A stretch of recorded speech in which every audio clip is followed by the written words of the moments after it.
नवदुर्गांपैकी स्कंदमाता ही देवी दुर्गा देवीचे 5वे रूप मानले जाते।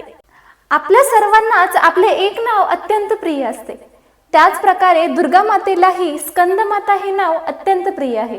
का तर ह्याच नावाने मातेला मातृत्व प्रदान झाले। तर झाले असे की तारकासूर नामक राक्षसाने प्राचीन काळात त्रिलोकामध्ये विद्रोह मांडला होता। त्याच्या अत्याचाराने जीवसृष्टीही नाही तर ब्रह्मांडातील देव सुद्धा त्रस्त झाले होते।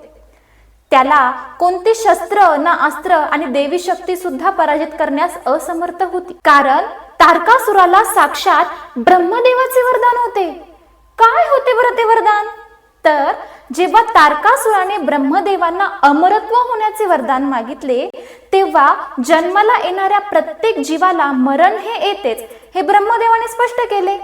त्यानंतर तारकासुराने असे वरदान मागितले की शिव आणि सती यांच्या पुत्राच्या हातून मला मरण यावे। का बरं ब्रह्मदेवांना तारकासुराने असे वरदान मागितले असेल?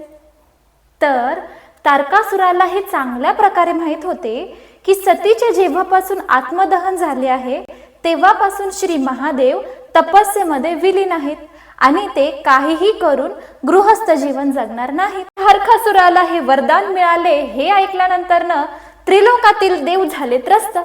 का तर श्री महादेवांना तपस्येमधून बाहेर काढणे म्हणजे दुसरा विद्रोह आणणे। पुढे झाले असे की हिमराजाच्या पोटी सती मातेने जन्म घेतला आणि आपल्या पार्वती मातेचा जन्म झाला। पार्वती मातेने आपल्या प्रिय महादेवांना मिळवण्यासाठी 3000 वर्ष तपश्चर्या केली। त्यानंतर तेव्हा ज्या विवाह योग्य झाल्या तेव्हा सर्व देवांनी कसे बसे तरी महादेवांना लग्नासाठी मनवले आणि हा विवाह संपन्न झाला। विवाहानंतर श्री महादेवांनी आपल्या ऊर्जेने एका बालकाला घडवले, त्यालाच स्कंद किंवा कार्तिकेय असे म्हणतात। कृतिकांनी त्या बालकाचा सांभाळ केल्याने त्याला कार्तिकेय असे नाव देण्यात आले आणि तारकासुराचा युद्धात पराभव करण्यासाठी त्या बालकाचा जन्म झाला होता। युद्धामध्ये कार्तिकेय हा देवांचा सेनापती होता, म्हणूनच कार्तिकेयला स्कंद असे म्हणतात। स्कंद म्हणजे योद्धा।